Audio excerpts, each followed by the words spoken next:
Chase Thomas podcast. My nephew needs me to record. See, I already hate it. I hate it. All right, hello, and welcome back to another episode of the Chase Thomas podcast, where I'm still the aforementioned Chase Thomas, coming to you live from Knoxville, Tennessee, Everything School HQ, where those Tennessee Volunteers start out where God intended at number 9 in the preseason college basketball poll, ahead of those FAU Owls that no one likes and no one respects, coming in right after Tim, where they belong, and to talk all things Tennessee Vols and nothing FAU Owls, who did anything of note in March. JP Acosta of SB Nation. JP, good evening, sir. How are you? Talking a lot of shit for a team that got their ass kicked by FAU, that same FAU team last year. I mean, dang. Hey, new season, new me, 5-1. Joe Milton winning in spite of Joe Milton, week in, week out. James Pierce, the best edge rusher in college football, going to be a top 5 pick next year. That. Like the reincarnation of Julius Peppers mixed with Jadeveon Clowney. Oh, wow. Woo-hoo-hoo. Life is good with James Pierce right now. Not even you believe that. I mean, I believe James Pierce. That was my best call before the year. I was like, James Pierce, give me a star. Like the frame, everything else. Like Pierce is awesome, man. Love watching James Pierce destroy right tackles in the SEC week in, week out. But I do think he's at least a first-round pick. I think he's going to be a really good player this year, the rest of this year, next year for Tennessee. But this is not a Tennessee show. This is an NFL show. This is the NFL Super Friends. It also means USA Today and everywhere else. Jarrett Bailey is here. Jarrett, good evening, sir. How are you? I'm good. Earlier today, I had a little bit of a conundrum because Mondays are my busiest day content-wise. So I was working earlier, and I had Good Mythical Morning on as like just background noise to cancel out the voices in my head. And it was just, I hadn't eaten a lot. It was just food episode after food episode and everything. And I was like, all right, do I want like Indian food? Because I saw that viral video of the violently white guy trying Indian food for the first time. And I've never really had Indian food, but it looks pretty good. It's pretty good. So I was like, so do I get Indian food, or that was pretty much what I was like, okay, I'll just order because there's an Indian place close to me. I'll order it. It'll be great. And then a KFC thing happened on Good Mythical Morning. I was like, oh, man. Yeah, KFC sounds pretty good. So how early are we talking you got KFC? Like 4:30 a.m.? So p.m., guys. Oh, okay. You said morning, so I was like, okay. At 5 a.m. But so there are people who do it. Go into an airport. I went from contemplating getting Indian food to getting KFC, which is like the equivalent of like if you like consider taking your wife out on like a nice evening on the town and then instead just having sex in the back of like a Ford Fiesta. That's what that was. But I got a 5-piece tender. I got some mac and cheese and some potatoes and a biscuit. And then it went right through me. And I made 2 trips to the bathroom in that time since. So worth it though. Wow. Was it worth it? Yes. That's absolutely. an insane downgrade. Yeah. Insane. Oh, dude, I'm not arguing that whatsoever. I don't know. It's just one of those things where like I saw KFC and that's all I could think about. And I was like, I haven't had a KFC biscuit in a minute. Man, I can't shame you for seeing KFC and wanting KFC. I've done that many times in my life. So good. You got to try Indian maybe food. Twice in the last 16 years of my life. With Chick-fil-A around, with Popeyes, with Zaxby's, there's no reason for KFC to ever be in my life. There's just none. I do prefer Popeyes. And there is a Wingstop that I almost got, but I just haven't had Wingstop in a long time. I had Wingstop the other day. It was terrible. I love Wingstop. It was just like guy. I love Wingstop, and it was just like Wingstop. It was not good. Well, that voice you also hear, Evan Sowards. Not on any social media right now. I would say you're but you're off the grid right now, Evan. I mean, you could give him the socials. I'm not there. You know what I mean? I didn't delete him. You're the Magic Johnson meme. I'm not gonna be there. I'm not gonna be here. Yeah. Yeah. I don't know. I just kind of got tired of it, man. I had 3 Aaron Rodgers tweets go viral, and I just had the worst human beings tweeting. I mean, I'm not even gonna lie, this is not why I did it, but I do think this is a funny story.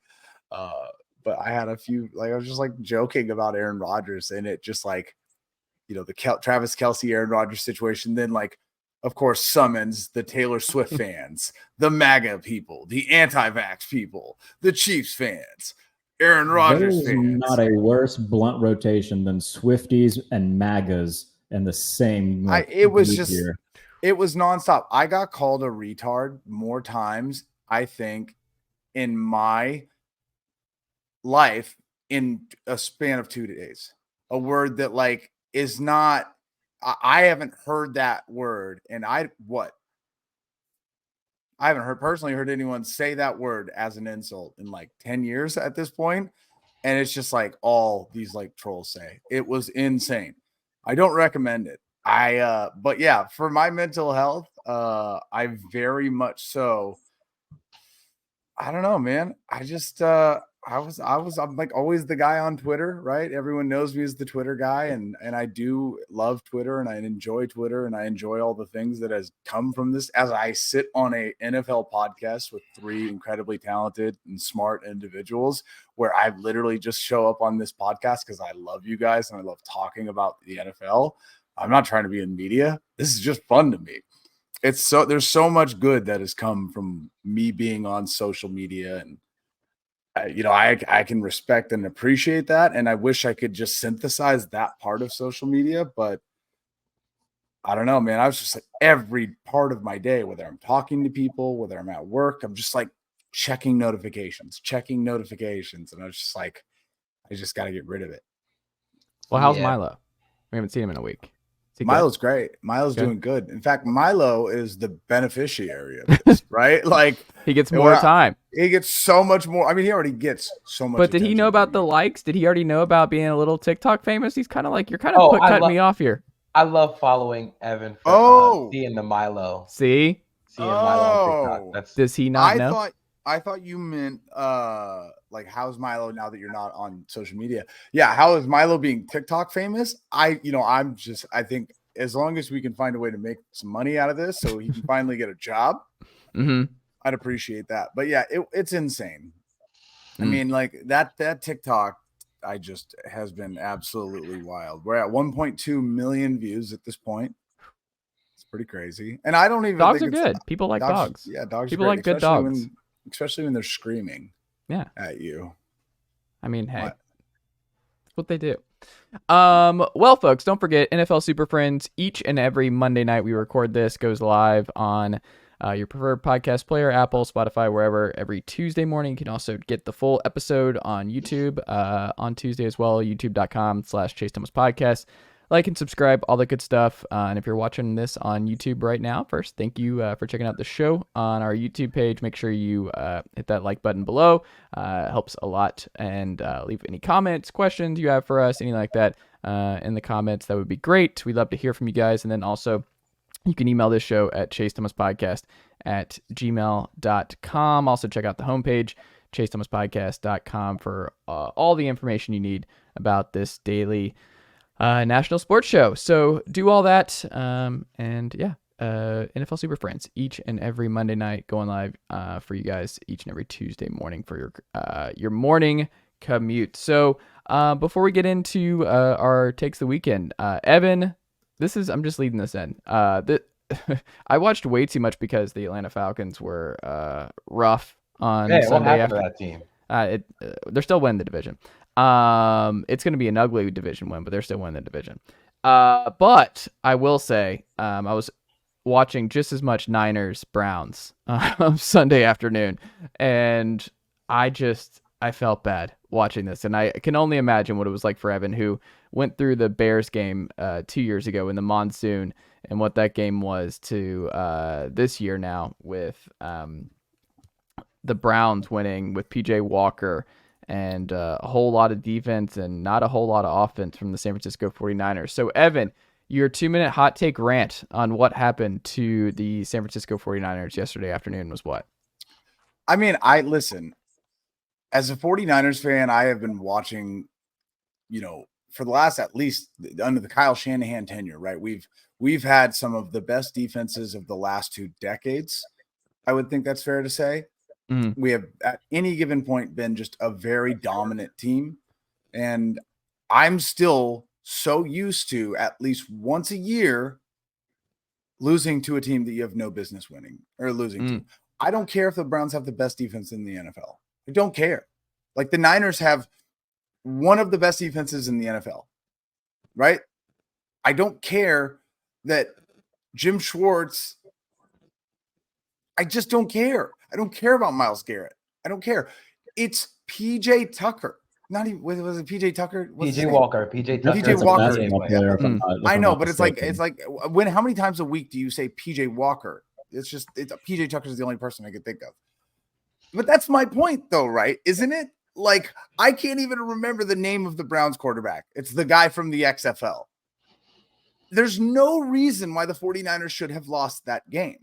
And everyone, like in my DMs, or not my DMs, my group chats on text messaging, like my friends I'm talking to, they're like, oh, the Browns have a really good defense. So what?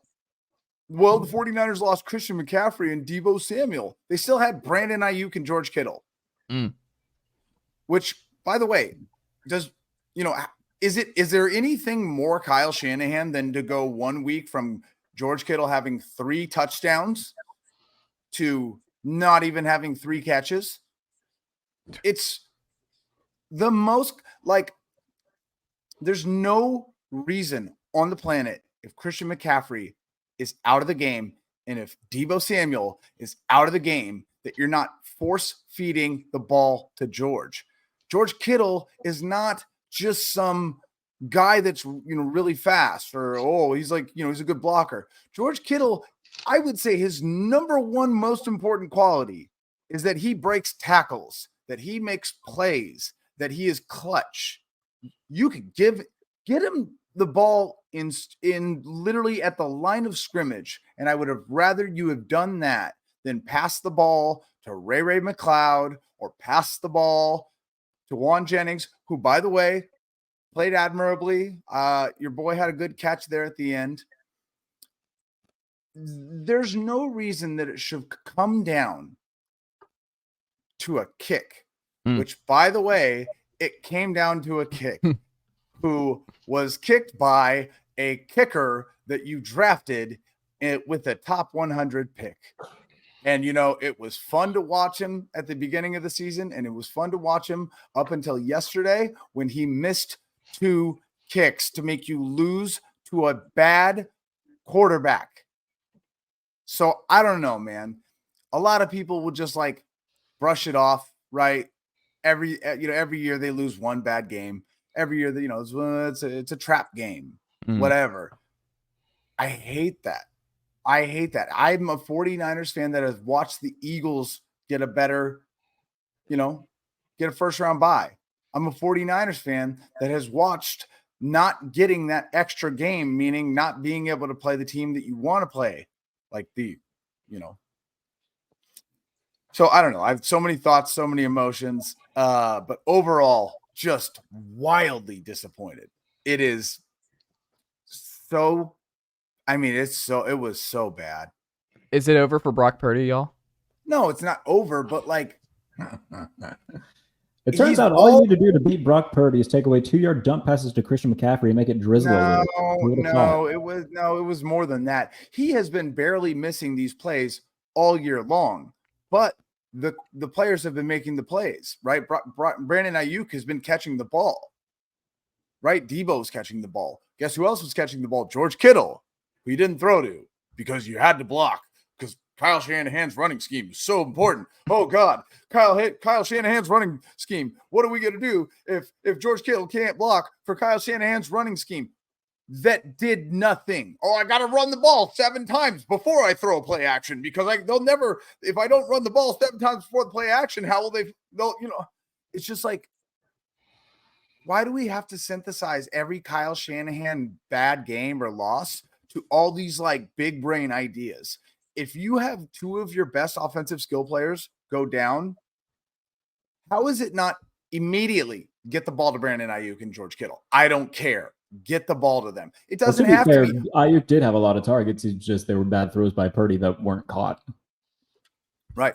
I understand that. But like Kittle's my main issue though, because to me, everything I've watched Kittle with for the last 5 years is he will catch things in clutch moments where he's not supposed to catch the ball. And then not only that, he'll break 3 tackles and get a first down. So I just can't understand. So do you think he's hurt, or is Well, it just a scheme thing? No, Well, I literally think it was a little bit of rain, and he obviously they were having really good pressure, and he just made bad throws. Well, the thing about the game, and this is more about the Browns than it is the 49ers. The reason George Kittle wasn't targeted more in the passing game is because the Browns made them waste extra players in the passing game to stay in the block. Like the biggest thing that should be coming from this game is that the Browns kind of whooped the Niners' ass up front. Like that was where the game was won and lost. Jordan Elliott played a fantastic game up front. The run game was non-existent, like Evan said, but that's really where you kind of get into a bind with you if you're the 49ers. The run game wasn't working. Christian McCaffrey got hurt. Deebo Samuel got hurt. And then you basically fall into the trap that the Browns can set. They are so good against the run. They're so aggressive coming downhill that now they can pin their ears back, and then you have Myles Garrett running at you. Myles Garrett had a phenomenal day, by the way. Did not have a sack, but pretty much like hell out of them, man. He won like almost every rep against Trent Williams, albeit Trent did get hurt early in the game. Yeah. But outside of that, like Grant Delpit, fantastic game. Jeremiah Owusu-Koramoah, fantastic game. This was less about the Niners to me than it was about the Browns, who made a statement about like in a loaded AFC, they can still like fight for a playoff spot because they have a top 5 defense in the league this year. That's what bothers me. I would say the it's most. not even just top 5; it's the best in the league right now. Like you Sure. look at EPA per play wise, they are almost a full point better than the second place team, which is Baltimore. They are minus 0.249 in EPA per play. Baltimore's a minus 0.161. So they are. Jim Schwartz has these boys buzzing right now. Let's be realistic too. They also just did that to the 49ers, which look at the stats, EPA especially, the most efficient offense in the NFL. And after what they just did to the 49ers defense, I mean, the Browns deserve all the credit in the world. But that's my big issue. The 49ers pass rush, Nick Bosa's not nobody. Obviously, I don't think Nick Bosa is starting off to this season as fast as he should be. Maybe the contract stuff was the issue. But like Randy Gregory had a sack and like 3 QB pressures yesterday.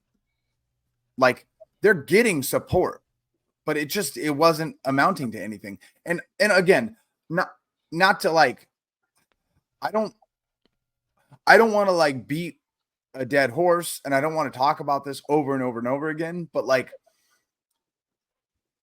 how many rushing attempts does Christian McCaffrey need to get before you are worried about his physical health? When you traded for Christian McCaffrey, plenty of people said this is a bad trade, and not one of them said this is a bad trade because of Christian McCaffrey's talent. It was because of his durability, his injury history. Ever since then, Kyle has treated Christian McCaffrey like my ADHD ass treats a favorite new song, and it just plays that song on repeat over and over and over. Christian McCaffrey has been slightly injured this year, and still Kyle would immediately call a play to Christian McCaffrey afterwards. The fact that he hasn't gotten injured yet is a miracle. And, he looks like he'll be okay, but like Jordan Mason has looked great every time he's touched the ball. He averaged over 5 yards a carry for the minimal attempts he got yesterday. We knew this as 49ers fans immediately. We're like, you could split McCaffrey and Mason. It won't be that big of a drop-off, and it'll be worth keeping McCaffrey fresh. But Kyle Shanahan has refused to do that. In fact, I would argue that George Kittle doesn't even see the ball anymore because he's like, no, I can have Christian McCaffrey do that. And I will, I respect that. Like, I was like, after Christian McCaffrey took that big hit last week against the Cowboys, and I was like, let him rest. Immediately after I tweeted that, he went back in and he scored a touchdown. So I recognize that, he is that good, but like, Christian McCaffrey was not in the game at the end of the game. You were driving down the field, had to kick a field goal, had more time to get another playoff, by the way, and still chose to kick a field goal. If Christian McCaffrey was healthy, what are we doing? Are we able to maybe score a touchdown there? these are the things that drive me insane about Kyle Shanahan. He'll be the best coach in the absolute world to where people are at the altar just bowing and praying to Kyle Shanahan. And then he'll follow it up with some of the dumbest shit I have to watch as a fan. It's infuriating. I wish I complained about Kyle Shanahan instead of Matt Canada. That'd be nice. Well, I think the thing about the Niners is like all of that is true, and you still had a chance to win the game at the end. Yeah. Like, Right. Of course, like spinning it kind of on the optimistic side, excuse me, they'll probably still win 14 games. I don't think this is a major indictment of, this is what happened. This is the game plan to beat the 49ers, because you're not going to face Myles Garrett every week. You're not going to face a talented DB room like the Browns had. The Browns were very comfortable playing like man coverage on the Niners for most of the game, and that's because they've invested so much into their DBs in offseason. They paid Juan Thornhill. They drafted Denzel Ward and paid Denzel Ward very handsomely. Greg Newsome, first-round pick. He plays in the slot. Martin Emerson, I believe, was a day 2 pick. I'm not sure off the top of my head, but they've invested a lot of money into those guys, and Jim Schwartz kind of was just like, the night and day change from Joe Woods to Jim Schwartz in the aggression of this defense has really turned this defense up. It's the same players outside of like changes along the defensive line, but the aggression that they play with has changed so much, and it's more fitting of a team with as good of athletes as the Browns have on defense. Like let them go be dudes. Like stop trying to play zone and zone match and shit. Yeah, Just play man. That was old school defense, right? They said just go beat your guy, and they did beat the guy. So Fun fact, I don't think. Go ahead. PJ Walker led teams in the past calendar year have beaten Tom Brady and the Bucks and now the undefeated 49ers. So tip of the cap to old Tom PJ Brady Walker. and the Bucks doesn't really move the needle for me. Maybe. I mean, it's Tom Brady, bro. How many teams beat Tom Brady and the Bucks that season? Well, that's fine. I'm just saying, the Panthers were awful last year and nobody really expected them to win that. I think PJ Walker is an athletic, talented quarterback who's limited. But my point is this: I don't think it is like an end all be all by all means. But as a fan who has watched them lose 2 NFC championships and a Super Bowl, these are the games where you're like, you can't make these mistakes. You have to be perfect in these moments because that's what sets you up to win a Super Bowl. You need to be lucky. You need to be perfect. You have to do all of those things to get there. So I just want to see the Niners win a Super Bowl. Well, I think it's going to be okay. And I think I like JP's point where it's like, in the grand scheme, are we remembering this game in January or are they like 13-4? It doesn't mean a thing. Like every team is going to lose at some point this season. 49ers were never going to go 17-0. They ran into the best defense in football. They just happened to lose. I remember the 49ers game that they beat the Rams and didn't get to pick to land Myles Garrett. I remember the 49ers game where they beat the Cardinals or lost to the Cardinals, last year, and then ended up not getting, the position. I do. These one little, that's my point. As a 49ers fan, these one-off games are ruining my life. It could be worse. You could outgain a team at home by like 400 yards and lose. Are we talking about the Falcons? JP's so excited. JP, what do you want to say about the Falcons right now? Because I am at the point where there was so much bad coaching and like Dez was bad, but this was one of the worst Arthur Smith coach games to this point. And I've never come this close to like, I don't think it's him. I don't think he's the guy. I've never been this close to being like, I'm not sure Artie should be the head coach going into next year. Nothing sums up this game more than Desmond Ritter's second interception in the red zone, where he just throws up an absolute duck 5 yards short of Drake London, and Arthur Smith is just like this on the sideline. We should make that the midfield logo in it. There's Arthur Smith just like, fuck. And you can see they showed the replay of Arthur Smith talking to himself, just throw the ball out of fucking bounds. Like, it's so simple to do the basic things, and Desmond Ridder has not been able to show that he's done the basic things correctly. Outside of that, You're way too happy about this. This is it was really a poorly mean. coached This game. This is as really well. mean. Yeah, keep going. It was poorly coached. This was a Mhm. bad coaching game by Arthur Smith. Again, this team is far too talented to be like this, and it's annoying. It's annoying as an objective viewer. This is an annoying football team because you should be good, but you're consistently held back by the quarterback and the play calling, and one of those has got to change. How do you only throw for 151 yards and still throw 3 touchdowns?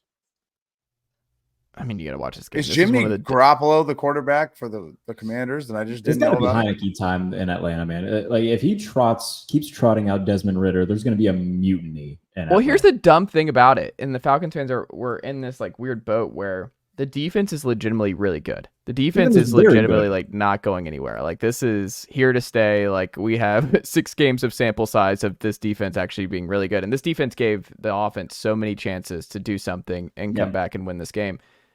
And you also look, I just think with this group, you've seen the best version. And I forgot who I was listening to yesterday, and they made a really good point about Arthur Smith in that I don't know if his offense works if you're not a top 5 rushing team in the NFL, where Bijan could not do anything yesterday on the ground. The Atlanta could not run on Washington's front all day long. And this offense looks completely broken, and Arthur doesn't look like he has answers when you are not running at an elite level in the game. And I just don't. They don't have a plan B. And I don't know if Taylor Heineke solves that plan B if you're not able to run the football. I think he's better at an elite level right now. We're gonna find out because. But are we? Because this schedule is still extremely easy. That's the other thing with Falcons fans. We look at this and we're like, oh, we should still win 10 games with this schedule. You look at this schedule is a joke. Bro, they are not winning 10 games with Desmond Ridder. I don't know. I don't know. I do. What I was gonna say was we're gonna find out real quick because if you drop any of these games to Tampa, Tennessee, Minnesota, or Arizona, it's gonna get real ugly. And none of those teams are actually legitimately good. Yeah. So it's gonna get ugly. Can I give you the whole schedule, y'all? You get the Bucks next week on the road. That game might be the division in week 7, by the way. If the Bucks win that and go up 2 games on the next closest, I don't think either the Saints or the Falcons would catch them. Well, here's the thing. Then you go to Tennessee, who's awful. Vikings at home, awful. At Arizona, awful. Saints at home, awful. At the Jets, now looking a little bit worse for the Falcons. Bucks at home. At Carolina, who's winless. The Colts at home without Anthony Richardson now. At Chicago, who will definitely be all the way checked out by that point, and then at New Orleans to close the year. I mean, that's still just so many winnable games in this calendar still for the Falcons. For a team with a quarterback that I trust, that's a very easy schedule. They don't have that, though. And I don't know, man. With Arthur Smith, you made a good point. The offense needs to be just extremely good at running the ball. Well, he comes from Tennessee where Derrick Henry was running for 120 yards a pop every week, and he's trying to translate that over to Atlanta. It's not going to happen. You don't have a Bijan's great, by the way. It's just not peak Titans is not what he has right now to work with. So I think that he also just wants his QB to do the bare minimum smart stuff. And it's that's just not happening. He wants a vet. And it's also you kind of failed with the vet last year. You brought in Mariota and that did not go well. You could have, I guess, traded for Ryan Tannehill this offseason if you really wanted somebody who's not throwing a pick in the end zone like that. But even he's doing some really dumb stuff in Tennessee this year. So I don't even know if that. I don't know. I don't think there's an option. And I also just, no matter what, I hope this front office and this group, this coaching staff has seen enough to be hey, there are 8 good quarterbacks in this upcoming draft. One of those quarterbacks needs to be an Atlanta Falcon the first round next year. By the way, the Falcons defense 5th in the NFL in success rate. So they're playing fantastic. The bright side of this for the Falcons is that everybody else lost in the division. That's true. So you're never truly out in the NFC South. I can't wait to host a game against the Cowboys in round 1 and just lose 40 and just get murdered. Oh my God. We didn't talk about that. We should talk about that. What? The one thing that I will say, as I'm watching the 49ers go undefeated and then lose to the Browns.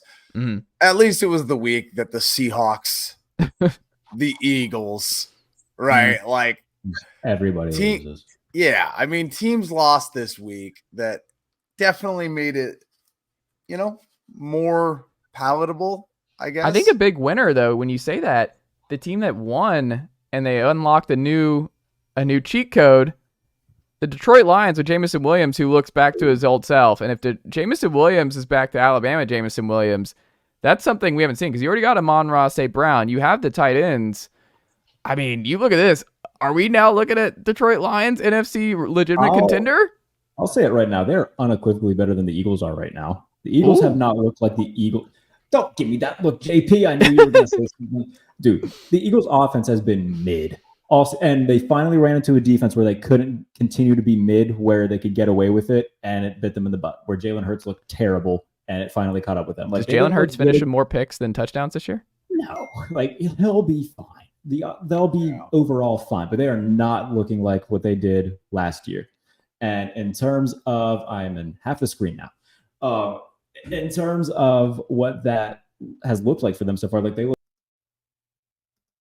the Patriots. This is a there whole. You go. Getting to your point. Yeah, I got you. Okay. So you look at how they've played overall this season. They looked really bad in week 1 against the Patriots. They didn't look great against the Vikings. They didn't look great against Tampa. They put up points against Washington, but in that same game, they also let Washington put up a ton of points and had to come back in the fourth quarter and go to overtime to beat them. And then you play against a really good Jets defense and you play like hell. Like they have not looked good at all this season. Now, defensively, they've been pretty solid, but offensively, like right now, they are a shell of what they were last season. So I'm much more confident in Detroit right now than I am Philadelphia. I'm gonna say pump the brakes on that just a little bit. I would consider the Lions in the same tier as the Eagles and the Niners. The only Eagles takeaway I have from that game is Lane Johnson is the best offensive lineman in football. He's very good. When Lane Johnson goes out of the game, you can tell when Lane Johnson goes out of the game. The same way you can tell when an all-pro corner leaves the game, it's the same thing with an all-pro right tackle because you can just forget about everything else on the right side of the offensive line because Lane Johnson's right there. It doesn't matter. This was just it was an out-of-character game for the Eagles. I'm willing to give them a mulligan. They'll be fine. Detroit is really good, like capital G good. And the biggest thing is their defense has finally turned it around. They have gotten really good up front, and they kind of manhandled the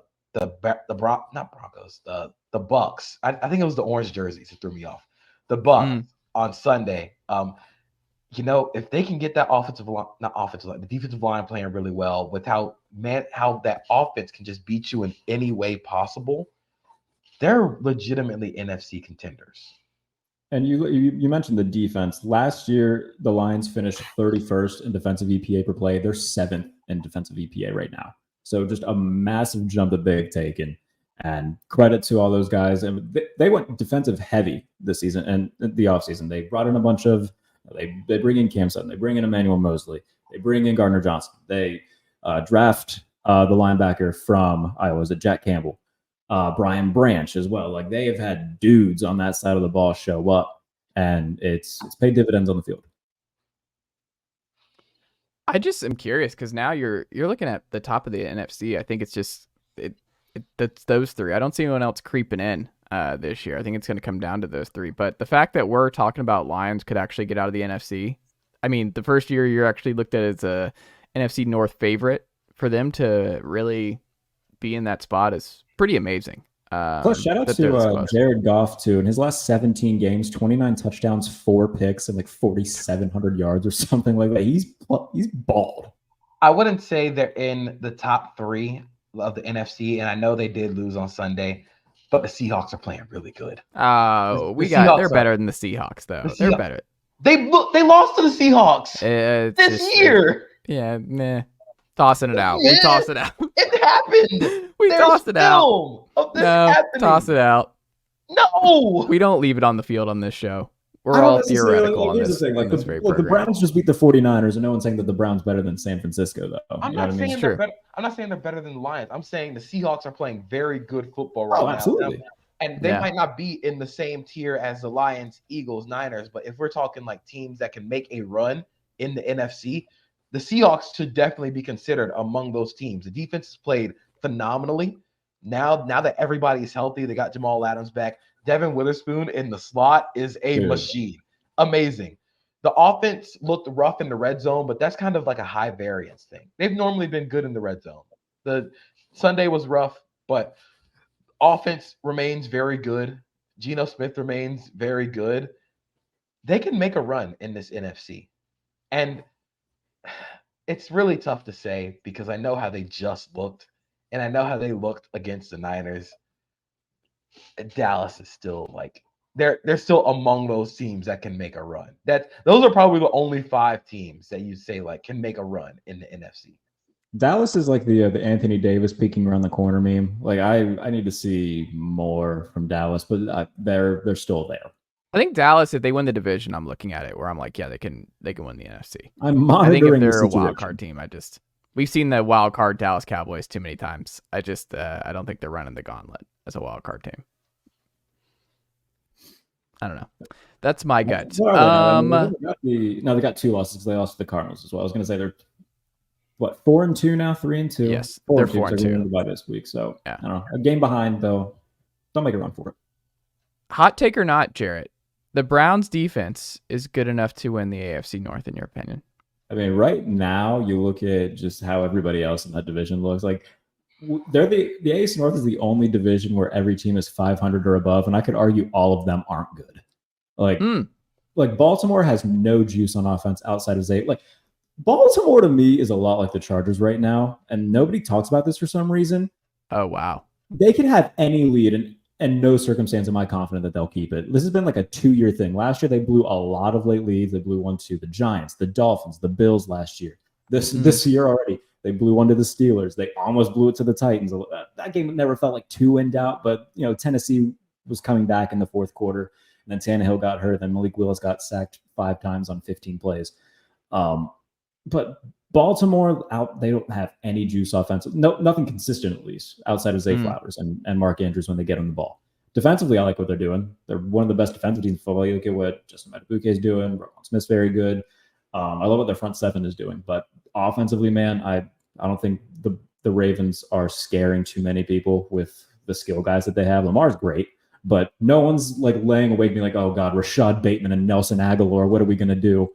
And then Cincinnati, I'm like making high-pitched skepticism noises, but I think they're getting better. They just beat a good Seattle team. They seem to get their mojo back a little bit last week when they beat Arizona. They're sitting at 500 right now. I don't have their schedule in front of me, who they play this coming week. Somebody will have to grab that for me. But if they get to 4-3, then I'll start, having even more optimism about them. The Bengals are playing nobody. They have a bye. They got a bye? Okay, that's a much-needed bye. A calf injury, yeah. But after that, it's pretty San arduous. Francisco and Buffalo is a back-to-back thing that they have after the bye. So and then the Texans, who are spicy at home, at Baltimore, that'll always be tough, and then Pittsburgh at home, and then at Jacksonville, who's playing really good football. They have a brutal second half of their schedule, and then Pittsburgh. I'm not worried about Pittsburgh. They're not good. When you say not worried, what do they're you mean? bad. If I'm a team in the AFC, I'm not worried about Pittsburgh because Pittsburgh. Okay, the Pittsburgh Steelers are what we thought the Patriots were going to be. Oh, they are the really good defensive team that you can never get rid of because they're going to screw around for 3.5 quarters. Then they'll block a punt or they will block a kick or some bullshit will happen and they end up losing the game off of that. That's what the Steelers are. Nothing about that offense scares you except for like George Pickens saving them on 3rd and 12. And even then, Matt Canada should be arrested because 60 minutes a game, he has George Pickens run one route. And he lines up on the outside and he runs a deep comeback 15 yards down the field. And it's a back shoulder throw on the sideline that Kenny Pickett's just going to pray that he catches. Now, 7 times out of 10, he's catching it, but it's not a high, you are not getting high efficiency out of this offense. They don't utilize the middle of the field. It is strictly sideline darts to Pickens. They're getting Deontay Johnson back for the Rams. I promise you they will lose to the Rams. I will bet anything you want that they are losing to the Rams. Well, yeah, the Rams are actually the Rams are fine. The Rams are a good football team who have players. It's a great preseason call for me. Who have players who can actually threaten you offensively. Exactly. I think an actual NFL mind when it comes to offenses, not Matt Canada. Yeah. look, the Browns, I think anything can happen in the NFC North. That's just how like talented these teams are. I guess outside of the Steelers. But even then, like the Steelers can make anything interesting because they have the defense, and that's just like the Browns.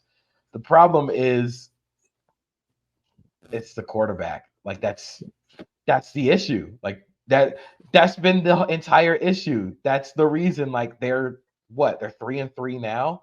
They probably would have been a lot better if the quarterback played a little bit better. But you're hoping you get him back healthy and like the offense looks a little better because like even in the Browns, like in the Niners game, you could tell they were playing with a backup quarterback because save for like Amari Cooper being a superhero, that wasn't sustainable offense. So they could make a run in the AFC North, but anybody can make a run in the AFC North. That's just how talented these teams are. Who would you guess has the worst point differential in the AFC North and the best right now? The Steelers, I think, have the worst. The Steelers have the worst. Like minus like 31 or something crazy. Yes. Yeah, because they got blown out by the Niners week 1, which is kind of and they got blown out by the Texans 30-6. So yeah, they're not doing great. Yeah, their Ravens losses are the best at plus 42. That makes sense. Yeah. When they lose bad. Yeah, the Steelers don't just lose; they get their ass whooped. Like it's never just like, oh, it's a close loss. No, they're getting obliterated. Who would y'all guess has the worst point differential in the AFC? The Bengals. The AFC. Or in the AFC? I thought you were talking about AFC North. Yeah, but the Steelers have the worst in the AFC North. Okay, Steelers worst in the AFC North. In the AFC? Yeah.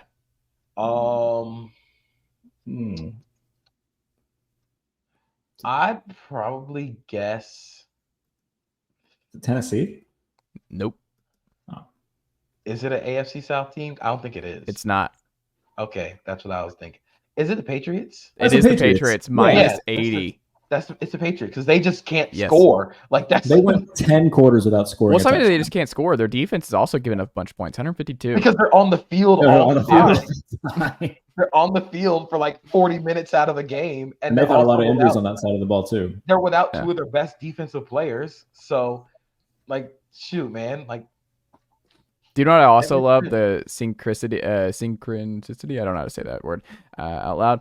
The Giants are 1-5 and minus 96. The Niners are 5-1 and plus 97. It's just a completely polar opposite football teams this year. Can you imagine locking up Daniel Jones long term before the season, and now you? Well, the way that they did that deal, they have an out. Like a lot. Do they have an out after this year?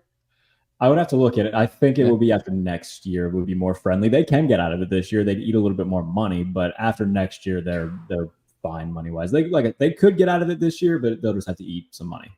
You know what else is crazy? Putting out a written statement saying you don't want to trade for an MVP quarterback. Okay. And then sticking with Desmond Ridder.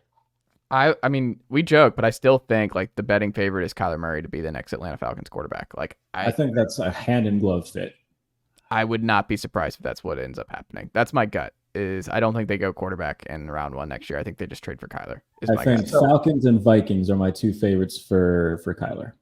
So my thing with Kyler, especially in both of those offenses, is he does not like throwing in the middle of the field because he is a tiny boy. How is that going to mesh with especially the Falcons, where most of the routes are daggers and over routes in the middle of the field? How that meshes, I have no idea. The one thing Desmond Ridder will do is he will throw the ball over the middle. It doesn't matter who's over the middle, but he will throw the ball over the middle. But they've never been interested. Like the Terry Fontenot era is like they would have taken Trey Lance if he was there. And he gets taken 1 pick before them. You flirt with Deshaun Watson. You flirt with Lamar Jackson, I guess, a little bit. You bring in Marcus Mariota. You bring in Desmond Ridder. Like I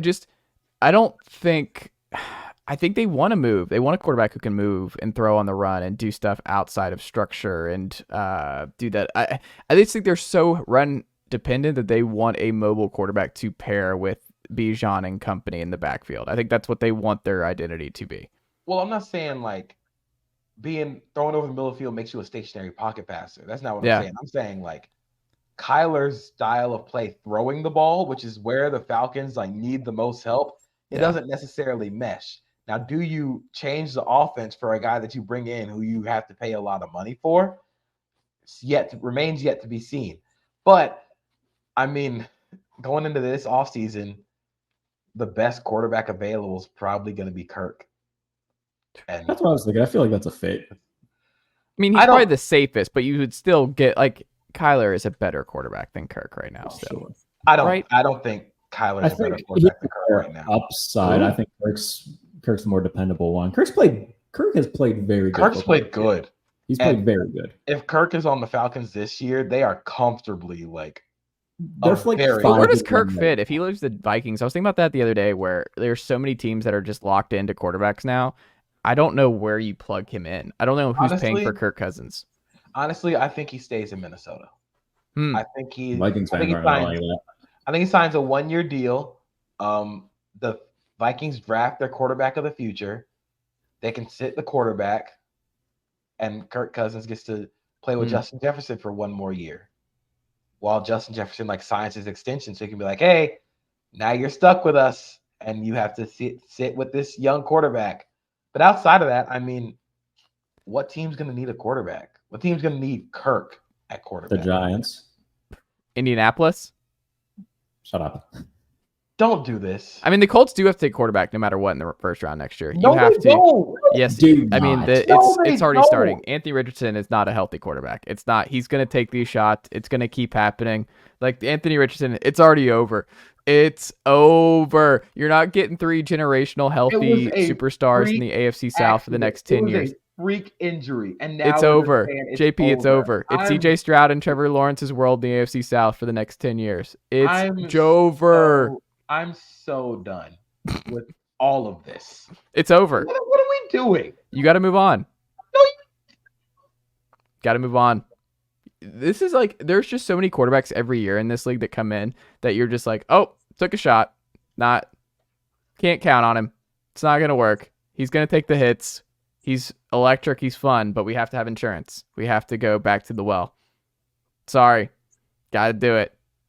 that is the stupidest thing. If it's Shador Sanders, whoever it is, Drake May, I don't care. You're taking another quarterback. Can't do it. Stupid. Haven't had one in 7 years. It's too important with CJ Stroud now and Trevor Lawrence in this division. Can't have seasons torpedoed. Worried about Anthony Richardson taking some crazy shots because he's going to keep running and doing all kinds of stuff. Nope. Can't do it. Quarterback first round. You know what else? Let's go. You know who else they also said that about? Who? Lamar Jackson. And he's been pretty good. He also hasn't finished the last 2 years. Just saying. That's true also. Sure. It's been, again, it's a freak injury. Everybody just needs to chill the fuck out with this Anthony Richardson stuff. Everybody just needs to relax. I feel like we've seen like this is good news for you, JP, as a Jaguars fan. Up. No, quiet. This is stupid. I think the Colts have seen Colts fans saw what happened to Andrew Luck and immediately got scared. But these have just been freak injuries, man. The NFL is a contact sport. Shit happens. It's just gonna. But some guys are more injury prone than others. Some guys just are. It's the most important position in the sport. You can't just gamble on a guy who gets injured year one. Got to move on. One major injury. One. It's a shoulder, though. Sure. Now you have the rest of the year to sit and rehab, and he's also not even 22 years old. Yeah. But think about the quarterback competition of Drake May versus Anthony Richardson in training camp next summer. Don't do this. This is not good. This is bad. This is not fun. Why would they do that? Because you have to. Chris Ballard's job's on the line. You struck out so many times at quarterback. I think you have to do the painful Band-Aid. If I'm not 100% certain you're healthy and you're going to play a style that's going to keep you healthy year over year, sorry. I'm doing the Kirk Cousins RG3 thing every year. That's me. I just can't take enough quarterbacks. There's a large difference between taking a guy in the 4th round just to be like, okay, that's fine. We'll take a mid-round quarterback, then going first-round quarterback back-to-back year. Hey, Josh Rosen, Kyler Murray. You got to do it sometimes. Josh Rosen was, he was hot ass. This is not. I can't quit Josh Rosen. I'll still blame that whole coaching staff and Mike McCoy. All the people that you go Brokeback Mountain for, you choose Josh effing Rosen as the person that you can't quit. I think he was just so good at UCLA. He was so much fun. I wanted the Falcons to draft him. Yeah, I just felt like he was the heir for Matt Ryan, and as someone who doesn't have a quarterback right now, waiting for that next era. It might be a while, might not. I don't know. We all can't be JP and have a Trevor Lawrence. Some of us have to deal with Kenny Pickett and Desmond Ritter for a little bit longer. To be fair, JP Acosta has had to live through like David Garrard and Blake Bortles. And I haven't known pain. You haven't. You've had Blake Bortles, AFC Championship quarterback. You've had David Garrard, who goes into Pittsburgh and wins under the lights in the brightest moments. You've had Byron Leftwich. You've had Mark Brunell out here, the Southpaw legend himself. He wasn't alive yet. I mean, neither was. I wasn't born until 2000, Chase. Oh my God, this is gonna. That just like. You act like I have all this knowledge of watching these guys play. The first Jaguars quarterback I remember having knowledge of like watching play is David Garrard, and from that point, it has been very, very bad. Do you have any memory of like Greg Jones? I know who Greg Jones. I've watched Greg Jones. My dad's favorite Jaguar is Greg Jones. Okay, Jarrett had no idea who that was. I've seen this team. No, he's a running back, fullback. Mm-hmm. Owner of one of the greatest stiff arms in football history. I'm thinking of Matt Jones. My bad. Wrong guy. Matt Jones was the receiver who played quarterback at Arkansas. Yeah, scored a lot of points playing quarterback at Arkansas. I think he also had some drug problems, but don't quote me on that. Okay, yeah. But yeah, since David Garrard, it has just been bad. We paid $80 million for Nick Foles. The Gardner Minshew thing. I forgot about Nick Foles in Jacksonville. I had no recollection. For a hot minute too, buddy. I can't forget. Yeah, he is the worst thing that has ever happened to me in terms of being a Jaguars fan. None of that was good, but we actually have like a quarterback now. That's pretty awesome, And nothing is truly off the table as long as you have a quarterback. Like we went to London. We went to the 2 London games, feeling terrible. Come back, and now we're like 4-3, I think. 4-2. In the driver's seat for the AFC South, you're going to host a playoff game. You're right there. I'm in the 4-2. They're 4-2, and one of the losses was really close to the Chiefs. The other was a weird game against the Texans, who just look pretty good now. Yeah, this team is good. Like this is a really, really good football team. The defense is phenomenal. Like I think for what was thought to be a weakness going into the season, they are really good at football, and the offense is starting to find their stride. Of course, the injuries to both guards suck, but, and Trevor Lawrence hurt his knee. He may or may not play on Thursday. So, that's going to stink. But if it comes down to it and Trevor isn't 100% playing on turf in a meaningless Week 7 game against the Saints, don't play him. But this team is good. And, they can put up points. They can score with anybody. They can play defensive slugfest games. They're legit. They are one of the contenders in the AFC.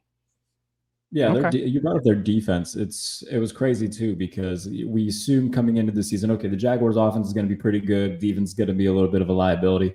First 6 weeks, it's been the complete opposite. Like they couldn't score before they went to London, and right now, they're sitting at 9th in the league in EPA per play on defense, 8th in success rate. They're having like Andre Cisco, fantastic. Pro Bowler.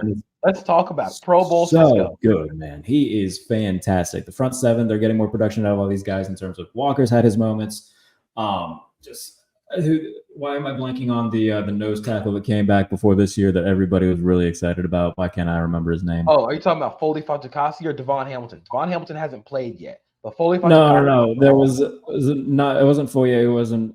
Who the hell was it? I'll have to look. In terms of their defense, though, yes, they've played very well. Like Darius Williams has had his moments as well, like at corner. So they're getting more production out of guys that they, at least from a national standpoint, they weren't expected to get that type of production out of. And then I think the cat finally came off the bottle against Indianapolis, where they just start scoring points at will and just jam the ball down your throat. Like this is a dangerous Jaguars team, and if Trevor's got to take a week to get that knee right rather than playing against a bad Saints team who can't score, sit out. There's no reason to. There's a bigger picture that the Jaguars have to worry about, not a Week 7 Thursday night game. Jaguars Josh Allen is also 8th in the NFL in pressures right now. Also is near the league lead in sacks, playing really good football. He has been very quietly one of the better edge defenders in the NFL. He just hasn't had a consistent running mate, including Javon Walker, who has been inconsistent, still played very well against the Colts. They got Dewan Smoot back, which is huge. That's who I was talking about, JP. Dewan Smoot. Dewan Smoot is huge for this pass rush because he's kind of an outside inside guy who you can now you can line up Trevon Walker on the inside, or you can move him outside. You would know more than I do. Is he usually like 3 tech, 5 tech? What do they do more so with him? He is the backup edge on early rundowns, and then he'll kick inside on passing downs. Or you can be versatile with him. But Mike Caldwell has been calling the hell out of this defense. Like this, they played amazing. Foye Oluokun has been like legitimately one of the best linebackers in football this year. Devin Lloyd missed the last couple of weeks with a thumb injury. Looked really good in his return. They needed the London game. It was a lot like season 3 of Ted Lasso, where they go to Amsterdam and like they kind of get the vibes right, and then they go on a huge run. They need to go to London. They need to get the vibes back right. They need to get the offense back in motion. They're legit, like capital G, good football team. Well, there you go. To be the number 1 seed for a reason, man. We'll see. Jarrett Bailey's Best, a weekly segment here on this show. You love power rankings. Your current NFL top 10 power rankings going after this week is what, sir? Current top 10. So they are actually up on USA Today right now. So go read all of them to see where your team is. But in terms of my top 10 right now, number 10, Seattle Seahawks. They were 8 last week, dropping down a little bit, but they're still a top 10 team. Remember those cautiously optimistic noises I made earlier about the Bengals? I have them at 9. Okay. I need to see more from them to get higher, but they are 9. Number 8 is Dallas. 7 is Philadelphia. 6 is Jacksonville. 5, by God, that's Jared Goff's music, the Detroit Lions. Miami Dolphins 4, San Francisco 49ers 3, Buffalo Bills 2, Kansas City Chiefs number 1. Those are my top 10 teams right now. Go read the entire thing on USA Today right now. I snuck in a Danhausen reference. Find what team I snuck that in for. But yes, always fun, random pop culture references in the power rankings. They're up on USA Today right now. Please go read them. Agree with those, JP. Would you move your way around in that top 10? I think I agree with the teams in the top 10. I think I would move the it's difficult because I think the AFC has so many good teams. Yeah. Whereas like if like you were doing like top 5, I would say like 3 of the top 5 are from the AFC, but you can make the argument that 2 and 3 are from the NFC if you wanted to. So I agree with who's in the top 5. I might change around the order a little bit, but I agree for the most part. I'm also just like, one of the funny things about the Chiefs now at this point is you just forget about them. They've just quietly won 5 straight. Like, it doesn't feel like they're 5-1. I don't know if y'all feel that way at all either, but it feels like. What's because they're? I guess maybe is it because their defense is so much better than their offense right now? That is one thing that's been nice to see, similar to Jacksonville, where like the Chiefs defense has never been like regarded as like bad, because when you got 95 in the middle, that's awesome, and they've drafted really well. But their defense has really carried them throughout these first few weeks. If you go back to the Mahomes era since 2018, they haven't finished a season scoring less than 28.2 points per game. They're scoring 24.5 points per game right now.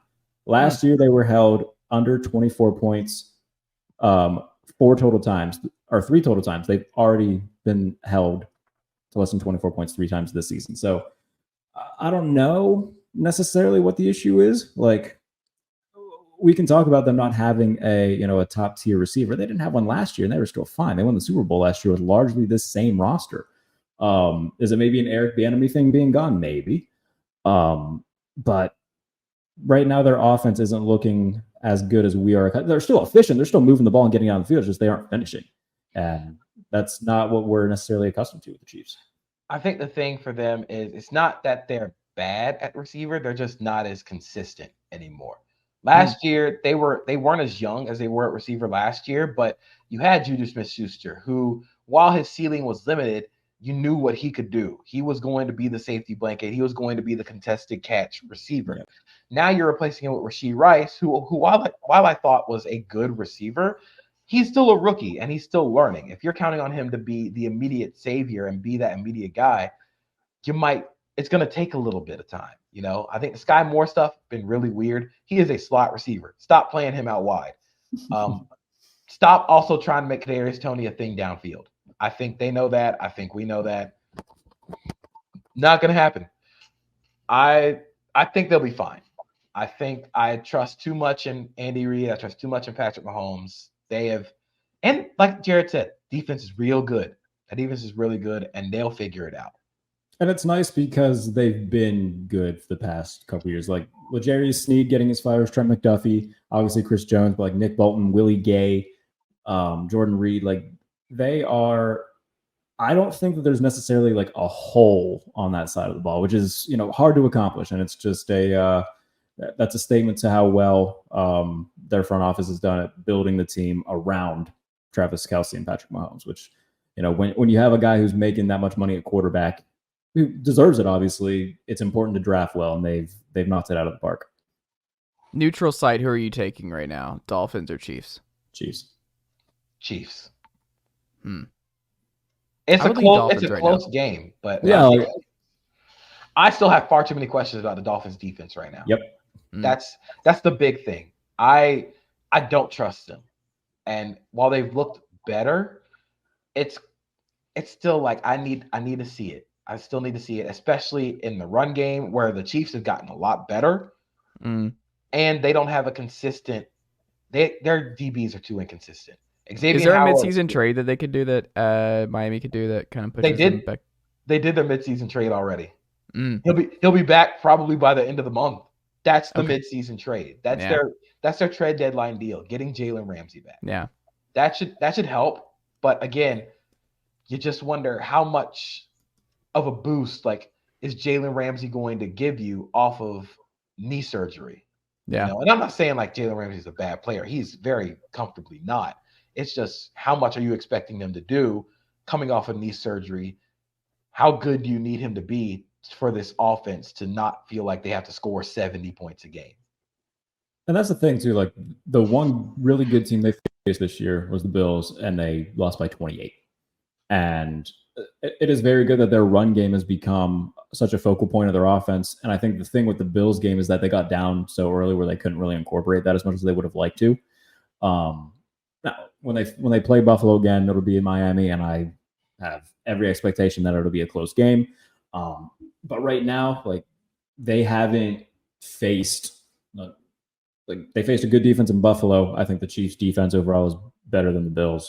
I think when it comes down to it, the defenses are the biggest question, and I trust Kansas City's defense a lot more than I trust Miami's right now.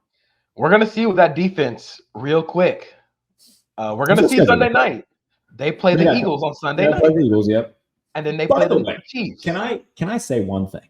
Because I don't know who I saw say it, but now it's lived in my head the past 2 days. Somebody called Tua and Jalen Waddle, like referred to them as Two-Face and Penguin.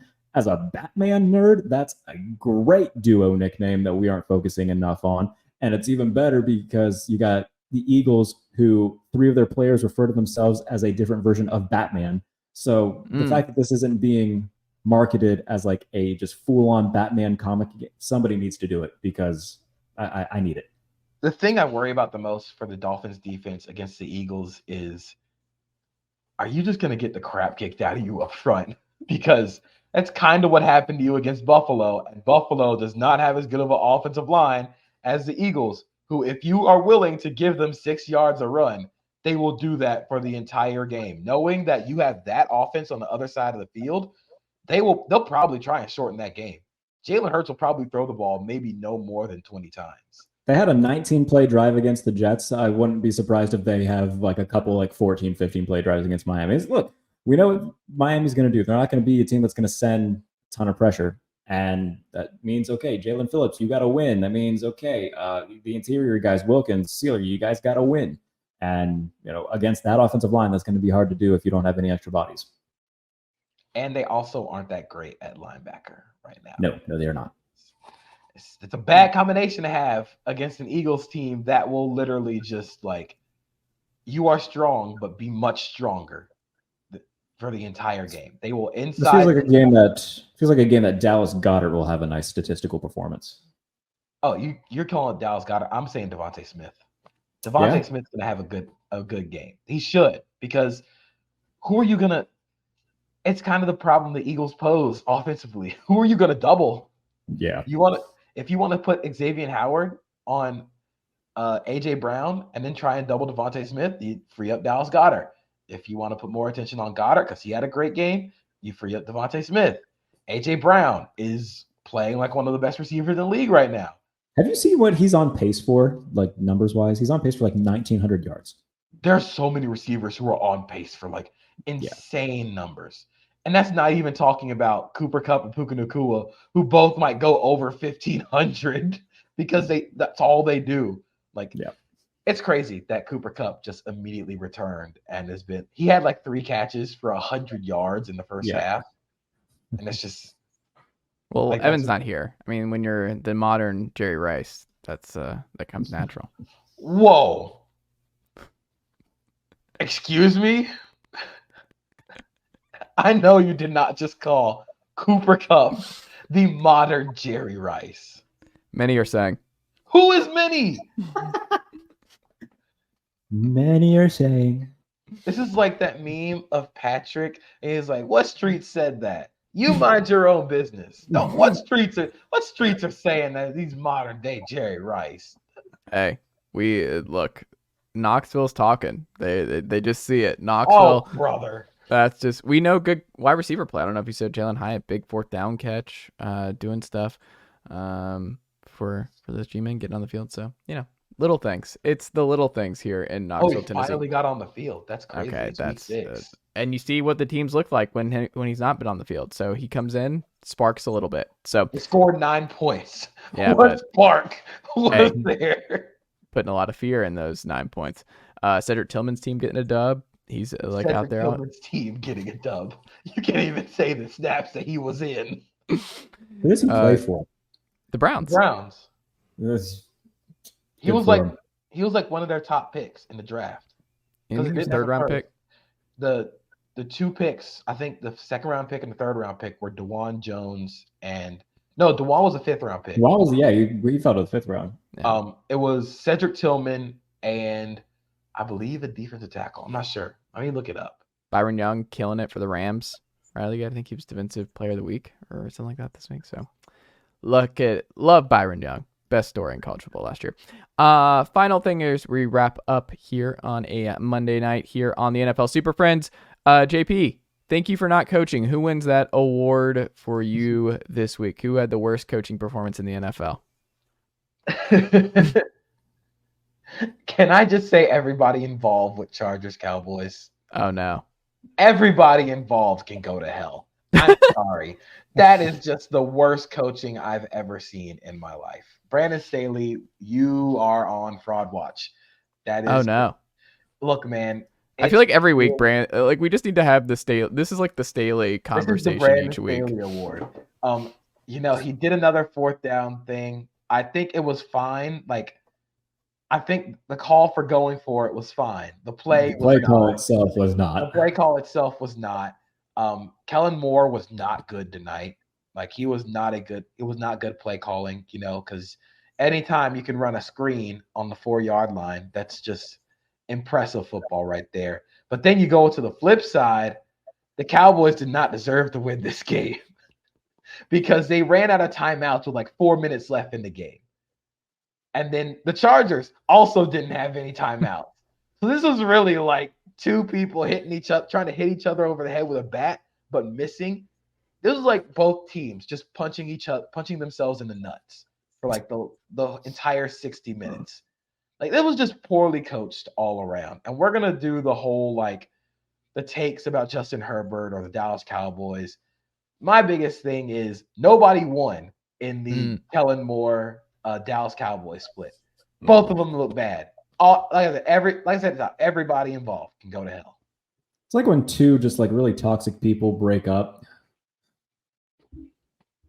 That's what it is. It's nobody is having any fun. Nobody had any fun watching that game, except for that one lady during the game who was she was having a lot of fun. She had the time of her life. Is she a plant?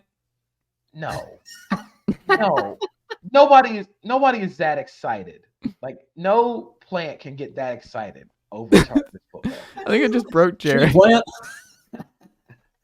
No plant can get that excited over Chargers football. I don't know. That As is someone who's been to a lot of Atlanta Hawks games in my life and seeing those plants for the arena, like kiss cam and like the faux ring denial and stuff, you would be surprised at how excited plants can get in the arena. I think she's a plant. That's my gut. that's the Hawks. Those are loser teams.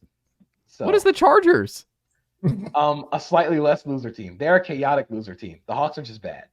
Okay, that was aggressive. I think the Hawks are totally fine, and they might be a top 4 seed in the East this year. Hey, they went to the Eastern Conference Finals 2 years ago. That's fine. This is And where then you what? lose me. No, it's okay. I mean, I'm not going to go balls to the wall here for the Hawks and that they're a premier franchise in the NBA. I just once basketball conversation But enters yeah. the fray. Everybody involved with Chargers Cowboys, thank you for not coaching and wasting like 3 hours of good football time. Jarrett, what can the good folks check out from you all across the internet this week? Before I do that, I want to say a special thank you for not coaching to Brian Dable and making sure that he knew it wasn't his fault, quote unquote, that Tyrod Taylor did the wrong check or the wrong audible or whatever and had his little Trent Dilfer moment. Brian Dable is such a massive Karen. Oh my, I'm over Brian Dable, by the way. Oh, he's out. He's not getting fired or anything. But by the way, cheers to you and I who completely called the Giants being god awful before the season started. That was a good call. He looks so jolly most of the time that when he's mad, I really can't take him seriously because he's like an angry little Keebler elf. Oh, wow.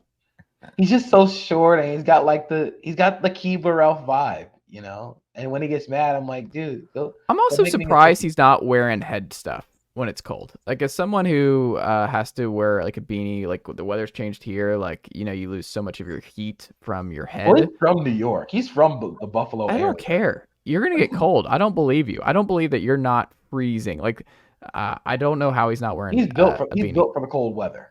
Yeah, I mean, I guess I'm just maybe I'm not. I'm not built for it. Skin tone is built for the cold, but with the sun not being my friend, shout out to Howie from Benchwarmers. But not really built for those winters every year.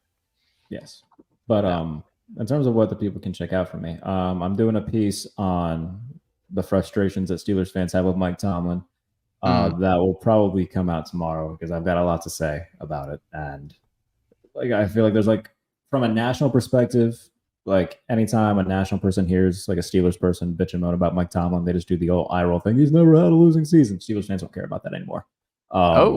So I'm doing a whole thing on that about just not necessarily that he should be fired, but just like here's why Steelers fans are just really over Mike Tomlin and why he needs to start showing results soon, or maybe that should be a conversation of moving on. And then, as with every week, power rankings, which are on USA Today right now. The pump fake tomorrow, or I guess if you're listening to this as a podcast today, me and my friend Ben Raven from M Live are going to be talking about the Lions, which would be a lot of fun. So that'll be on the pump fake, as well as other things. But he covers the Detroit Lions, so that'll be a focal point. And then Friday, Aaron Schatz will be joining me on the pump fake. So all the fun DVOA stuff. We'll get into all the advanced stats going into Week 7. So, where is he now? FTN Fantasy. Okay. That's where all DVOA stats are housed. Oh, so definitely subscribe to FTN Fantasy for all the DVOA and all the really good advanced stats that Aaron does. He's best in the business in terms of when it comes to the advanced stats. He's the pioneer of that. So he'll be with me on Friday to preview Week 7. So that'll be a lot of fun. Go check it out on the Pump Fig. Go read everything behind the steel curtain USA Today. There you go. What about you, JP, over on SBNation.com? Outside of Establish the Fun, which is every Friday, got another fun one cooking up for you. Getting into the college football bag a little bit. We're going to be writing a little bit about Drew Aller ahead of a very, very big football game. My little tail is wagging. Yeah, a very, very big football game on Saturday. And we're going to be writing about some G5 teams who are looking pretty good. So outside of that, follow me on Twitter, see what I'm doing. I might write a little bit about the NFL, but, anywhere where there's football, I'll probably be watching, probably be writing. There you go. I am excited to watch. I'm such a casual college football fan, but anytime Penn State's brought up, I will be seated. There you go. I'm excited to see what because I'm going to a Tennessee Vol sports bar in Manhattan for Tennessee Alabama and I NFC can't wait. Sports Bar in Manhattan. How did I you know. find That's that? crazy. I mean, there's a lot of alums that live in New York like that. There's a lot of college football alums. So there's a Georgia bar, there's a Tennessee bar, there's a Michigan bar. So you just Does find not surprise me that there's a Georgia bar. Oh, yeah. You know how crazy it'd be if you like walking in the middle of downtown Manhattan and you just hear barking coming from a bar. sounds like the worst. I'd be scared. situation. It feels like you're about to like live the song "Tennessee Fan" by Morgan Wallen with your wife at this Tennessee bar. It's gonna be fun. Hey, I'm excited to get redneck mad watching Tennessee Alabama with Joe Milton. It's gonna be. Oh, it's the third Saturday in October. Dang. Yes, it is. That snuck up real quick. Yeah, yesterday was the 1-year anniversary of Tennessee beating Alabama with the counter Wow. reaction. Yeah, Time flies. it does. Hopefully, time also repeats itself this weekend. So that would be great. Jarrett, JP, thank you as always, and I'll talk to y'all 2 weeks.